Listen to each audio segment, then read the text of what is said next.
los predestinados a ser conforme a la imagen de su Hijo. Vamos a iniciar primero con un resumen muy corto de la doctrina de la elección, como para que quede mejor entendido de acuerdo a lo que hablamos en el anterior parte de este tema. Hagamos un resumen de la doctrina de la elección. Humanamente hablando, no podemos reconciliar la elección soberana de Dios con el libre albedrío de los seres humanos.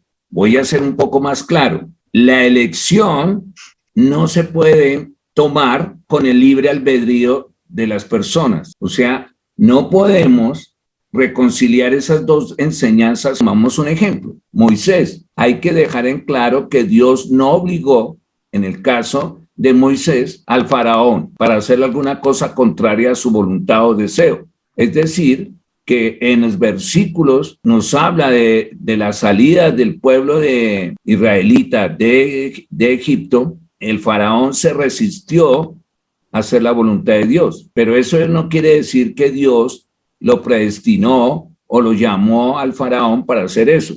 Hay que dejar en claro que Dios no obligó al faraón a hacer alguna cosa contraria a su voluntad o deseo. El faraón, ¿qué era? Un pecador con un corazón orgulloso, brutal, egoísta y malicioso. Dios dijo que usó al faraón. Sí, lo usó, pero porque su corazón estaba lleno de maldad y rebelión. Pero él no había sido escogido y hay que tener cuidado. Dios no escoge a las personas para hacer maldad. Dios puede utilizar esas personas que quieren hacer maldad para un propósito o un fin de Dios para traer una bendición. Por eso hay un versículo en la Biblia que dice que todos los que amamos a Dios, todas las cosas nos son para bien. Esta terquedad y este corazón endurecido del faraón sirvió para que se manifieste la gloria de Dios y mostrarle al pueblo israelita quién era su Dios y la bendición que les iba a dar de la tierra prometida.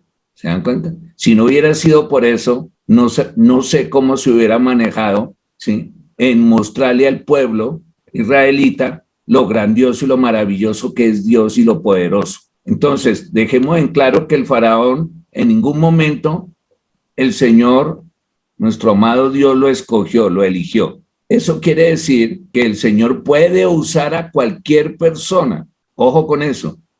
No importa que no sea su hijo, lo puede usar para sus fines, para traer ¿qué? Bendición y que se manifieste su gloria. Tenemos otro caso más palpable, Job. Acuérdense ustedes que en los primeros capítulos de Job, Satanás pide zarandear o tentar a Job y Dios le da permiso, pero le dice no le puedes quitar la vida. Y los que hemos leído el libro de Job, Satanás le quita todo, hasta la salud. Pero ¿cuál fue el propósito de Dios de permitir eso?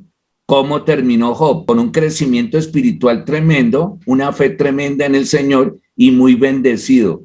2 veces más próspero que lo que estaba antes de que Satanás le arrebatara su familia, los bienes, su salud. Entonces, den cuenta que Satanás fue usado por el Señor para bendecir a Job. Cuando la Biblia dice que Dios endureció el corazón del faraón, significa que Dios usó al faraón para adoptar la decisión que él mismo ya había hecho en su corazón. ¿Qué quiere decir eso? Que el Señor, al mirar el corazón de estas personas perversas, utiliza sus deseos para manifestar su gloria, su poder y para traer bendición. Esto quiere decir que Dios le permitió hacer lo que el faraón quería hacer. Dios no creó al faraón de esa manera, perverso, pero Dios le permitió actuar para revelar lo que estaba en su corazón. Por eso el Señor en varios textos nos hace énfasis de que tengamos cuidado con nuestro corazón, con las intenciones de nuestro corazón. Dios no crea gente mala. Dios no creó a Satanás ni a los demonios. Fueron seres que fueron creados, ¿sí?, por Dios para el servicio y la gloria de Dios, pero su corazón se pervirtió. Y ahí es donde el Señor también entra a ser soberano con esas personas porque son criaturas o son creación de Dios. Nadie escapa del poder de Dios. Quería dejar bien en claro esto cuando estamos hablando de este tema del llamamiento o de la elección. Con esto nos ratifica que Dios muestra su propia gloria y soberanía, como les decía ahorita. Según leemos en el libro de Éxodo 9:16, dice lo siguiente: a la verdad yo te he puesto para mostrar en ti mi poder. ¿Se dan cuenta? Lo que hace Dios con esas personas de corazón malo, perverso, Señor los puede utilizar. Y para que mi nombre sea anunciado en toda la tierra, que déjeme decirle, en el momento del juicio final, toda la creación nos vamos a postrar ante ese ser tan divino y hermoso que es nuestro Señor Jesucristo y el Padre eterno. Toda la creación, hasta los demonios van a tener que inclinarse, Satanás tendrá que inclinarse. Entonces, tengamos en cuenta que ningún perdido jamás ha sido obligado a hacer lo que no quiere hacer, ni está predestinado para condenación eterna. No habrá ninguna persona en el infierno que no escogió estar allí. Los que se pierden es porque quieren estar ahí. Los que se salvan es porque quieren estar con nuestro amado Dios. Eso es lo que se conoce como el libre albedrío. El Señor le dice, escoja entre el bien o el mal. Es usted y yo quienes decidimos a dónde queremos ir, hermano. Esto hay que tenerlo bien en cuenta con este tema, como les decía, que es muy debatible sobre la predestinación, sobre el llamado, ¿sí? Porque se ha malinterpretado por no saber discernir los textos bíblicos. En este caso, para redondear la doctrina de la elección se relaciona con la voluntad de Dios. La voluntad de Dios es que todos seamos salvos. Esa es la voluntad de Dios. Es aquella que es igual para todos los oyentes y que abra su corazón para recibir a nuestro Señor Jesucristo. Es decir, si tú no abres tu corazón para recibirlo, pues no eres salvo. Es la que se conoce como la voluntad general de Dios. Entonces, la voluntad de Dios se relaciona con la elección, pero es que Dios primeramente quiere que todo el ser humano se salve. Pero aquí hay algo que tenemos que tener en cuenta. Desde la perspectiva de la voluntad de Dios, hay una particular que se llama el llamamiento o la elección. Vuelvo y repito, para hacerme entender. Dentro de la elección hay la voluntad de Dios general, que es para que todos nos salvemos. Esa es la voluntad de Dios, pero hay una particular para ciertos casos, ¿sí?, que el Señor escoge a alguien, que eso es lo que nosotros lo conocemos como llamamiento o la elección. En la palabra de Dios no vas a encontrar que esté tu nombre para un llamamiento especial, pero Dios es soberano, te llama a hacer algo específico, es decir, que no necesitas tú tener ese llamamiento en las escrituras, sino que simplemente Dios es soberano y te puede llamar para algo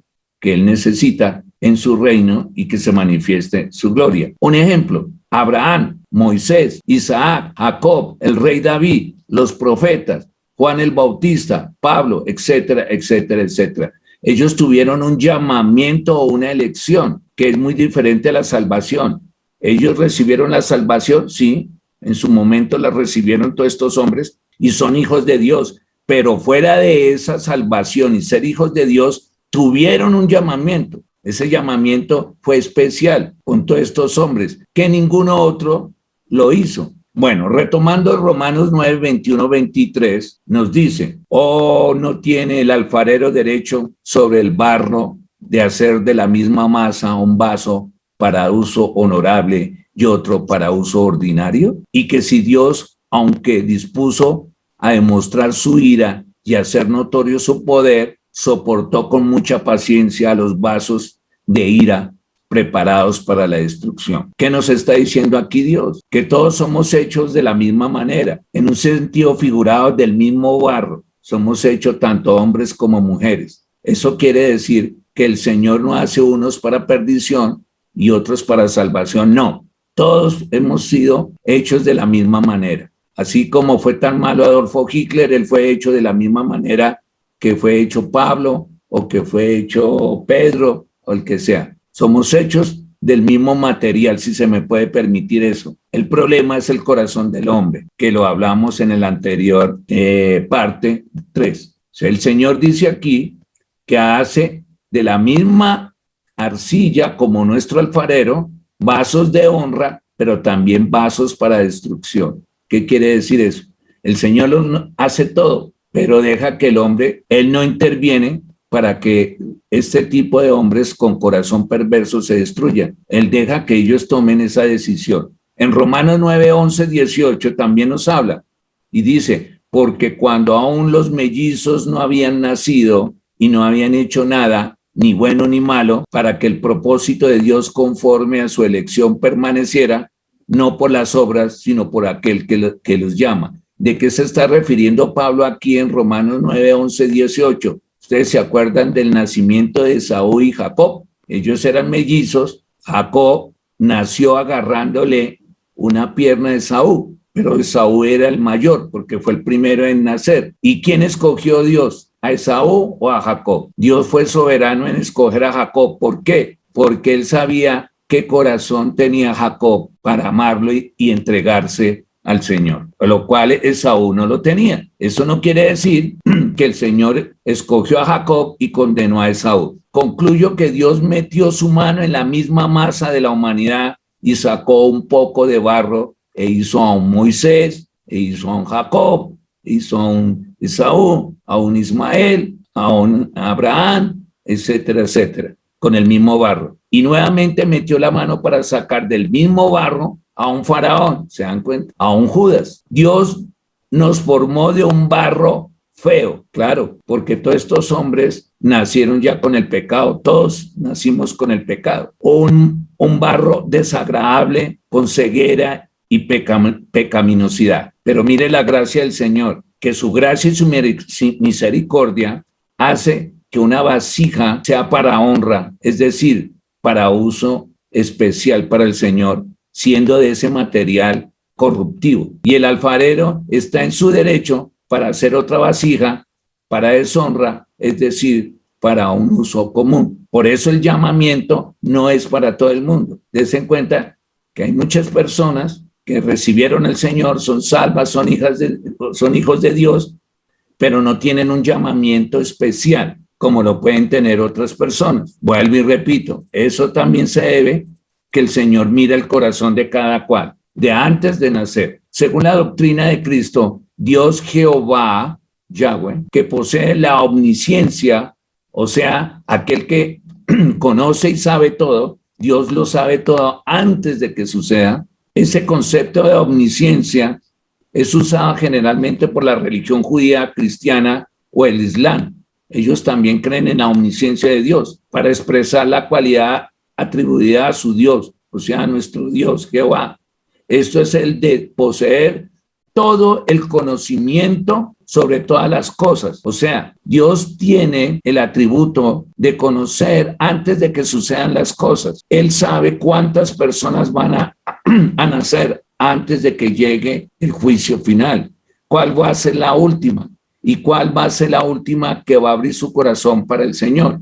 Entonces nosotros tenemos que reconocer que este es Dios tan maravilloso, es omnisciente y Él lo sabe todo, pero Él no va a predestinar a nadie para la condenación, aunque sabe quién es quién.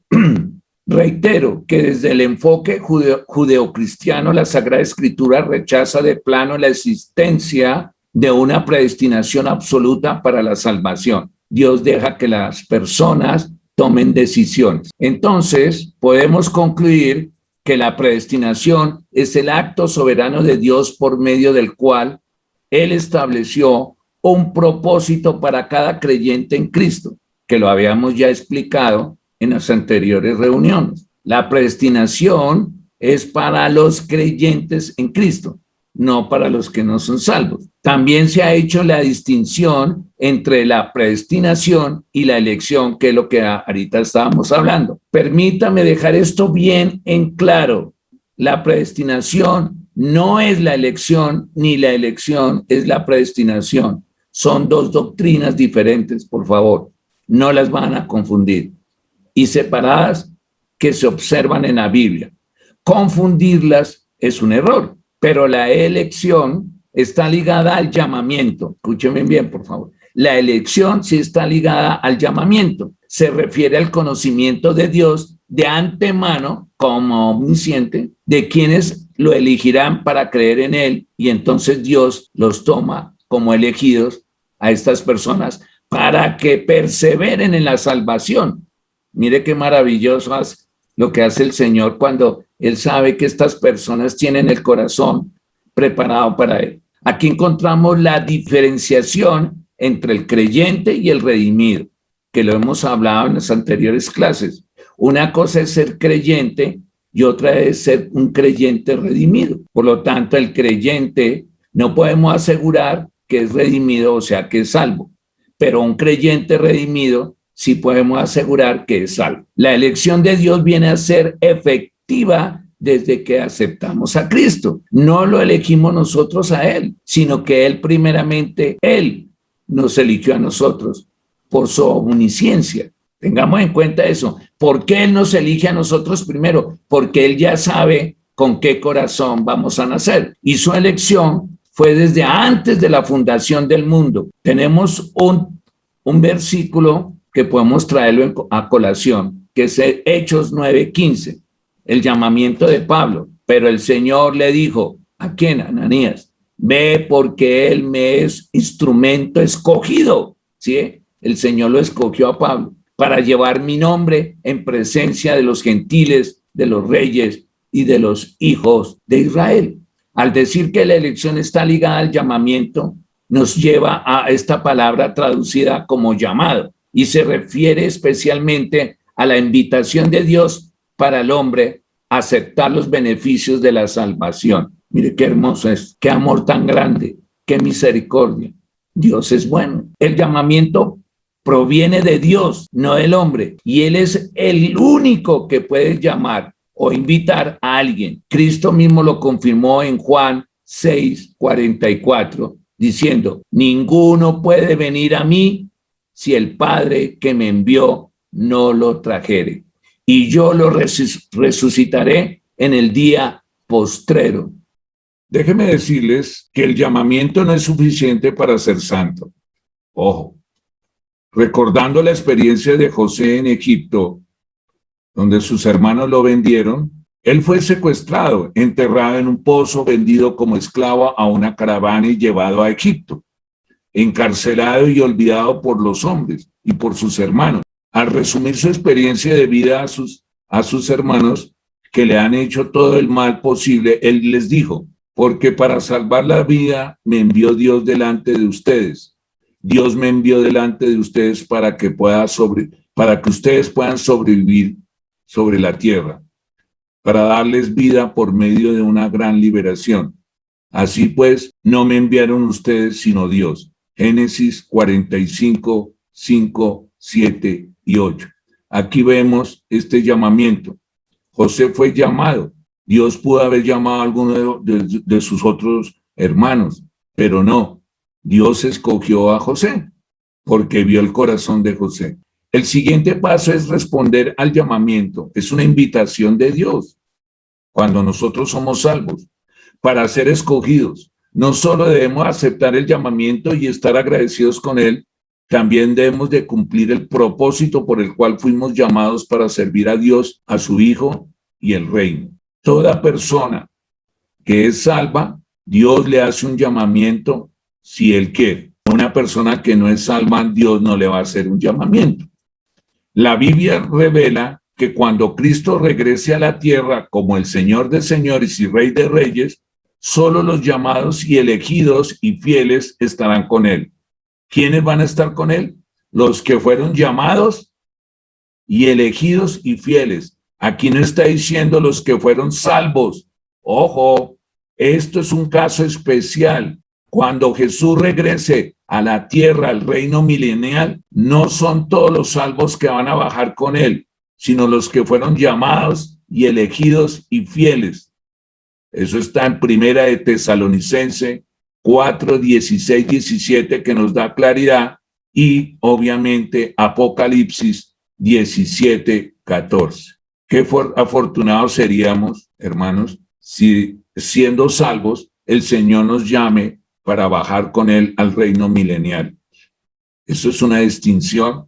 Yo no sé cómo lo vean ustedes, pero Es algo hermoso que el Señor nos llame para un caso especial y después nosotros bajemos con Él a gobernar por 1000 años esta tierra. La palabra predestinación nunca se usa en referencia a personas que no son salvas, ya lo había dicho. Dios nunca predestinó a nadie para que se perdiera. Si usted se pierde es porque usted ha rechazado la obra redentora provista por Dios. Es como si tuviéramos un enfermo que se está muriendo, a quien el médico le ofrece cierta medicina que lo puede curar, y el enfermo podría mirar sorprendido al médico y decirle que no lo va a tomar, no le cree. Podría extender su mano para recibirlo, para aceptarlo, pero no lo hace. Cuando este hombre muera, el informe médico dirá que murió de cierta enfermedad, sí, es verdad, pero él tenía a su disposición un medicamento para sanarlo, pero no lo aceptó y murió porque no lo quiso tomar. Es algo así parecido. Dios ha provisto la cura cual es salvarnos, pero no todos los seres humanos la van a aceptar. Muchos se van a negar a eso. Nos damos cuenta de que el asunto principal en cuanto a la predestinación, mis queridos hermanos, esto no lo podemos tomar intelectual ni teológico, nada de eso. Esto es moral, esto es condición del corazón de cada persona por el conocimiento previo de Dios. Él conocía a aquellos que abrazarían la luz, su luz, y a aquellos que no lo harán. Él conoce a aquellos que le elegirían en vez de seguir andando en la oscuridad y en las tinieblas. Así que Él los eligió o nos eligió como resultado de nuestro corazón.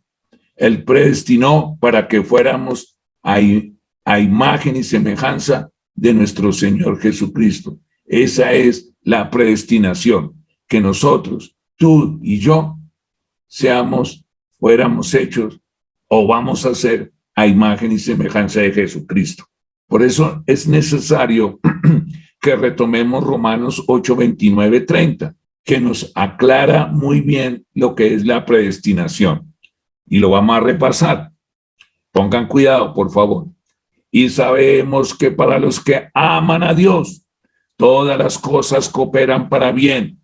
Esto es para los que son llamados conforme a su propósito. ¿Se dan cuenta? Llamados conforme a su propósito. Porque a los que de antemano conoció, ¿por qué los conoció? Porque Dios es omnisciente, también los predestinó a ser hechos conforme a la imagen de su Hijo. Hermoso es. Estamos predestinados para ser conforme a la imagen de Jesús. ¿Para qué? Para que Él sea el primogénito entre todos nosotros. Y a los que predestinó, a esos también llamó. Vamos a ser a la imagen de su Hijo. Nosotros también somos llamados. Y a los que llamó, a esos también justificó. ¿Qué quiere decir eso? Que por la obra de nuestro Señor Jesucristo y no por obras de nosotros, estamos justificados ante el Padre para ser salvos y ser hijos de Dios. Y a los que justificó, a esos también glorificó. Tremendo. Vamos a recibir en parte la gloria de nuestro Señor Jesucristo. En Juan 17, 12 dice respecto a Judas, como para dejar bien en claro sobre Judas Iscariote. Y dice, cuando estaba con ellos en el mundo, yo los guardaba en tu nombre. ¿Quién decía eso? Jesús. A los que me diste, yo los guardé, y ninguno de ellos se perdió, sino ¿quién? El hijo de perdición, para que la escritura se cumpliese. Judas tuvo fe natural, pero no fue una verdadera fe salvadora. Judas nunca fue salvo, pero durante un tiempo fue un creyente de Cristo. Vuelvo y repito, hay muchos que creen en Cristo, pero no son hijos de Dios. Entonces, ¿qué pasó ahí? Que Satanás entró en el corazón de Judas Iscariote y le puso la idea de traicionar a Jesús. ¿Dónde está eso? En Lucas 22, 3. En Romanos 9, 15, 16, mire lo que dice el Señor. El Señor pudo haber intervenido ahí con Judas, de pronto haberle evitado que hiciera eso. Pero mire lo que dice Pablo en Romanos 9, 15 y 16. Dice Dios, tendré misericordia del que yo tenga misericordia y me compadeceré del que yo me compadezca. Así que no depende del que quiere ni del que corre, sino de Dios que tiene misericordia. Dios puede frenar a una persona de la maldad y de la condenación. La puede frenar y hacerle ver su amor y su misericordia. Pero como el Señor ve esos corazones, y hay corazones tan duros y rebeldes, que el Señor ahí no interviene. Aquí es donde entra en juego su voluntad, su libre albedrío. ¿De quiénes? De toda criatura. Tu voluntad y tu libre albedrío son los que deciden dónde quieren pasar la eternidad. Usted tiene la opción de elegir. Por todo ello, lo invito a pensar que Dios es desde antes de la fundación del mundo. Eso sí, téngalo seguro. Su aparición en el mundo, su vida, no es un simple incidente biológico, producto del azar o de una aventura. Independientemente de su situación en esta vida, usted y yo tenemos mucho valor para Dios. El Dios que nos creó quiere ser también nuestro Salvador. Y si usted o yo no reconocemos esa necesidad de la salvación, dar ese paso de fe, de creer en el Señor Jesucristo como el Salvador, entonces Dios le acepta como hijo si da ese paso. A partir de ese momento su vida adquiere un nuevo significado, pues experimenta o experimentará esa salvación a través de la obra del Espíritu Santo, que es la acción de Dios en su vida y en mi vida. ¿Cómo? Guiándonos, dándonos fuerzas para la vida diaria y haciéndonos experimentar por anticipado las bendiciones de la vida eterna. Les agradezco mucho, hermanos, su atención y este tema que es un poquito complicado, pero que gracias a Dios y al Espíritu Santo lo pude explicar o entender.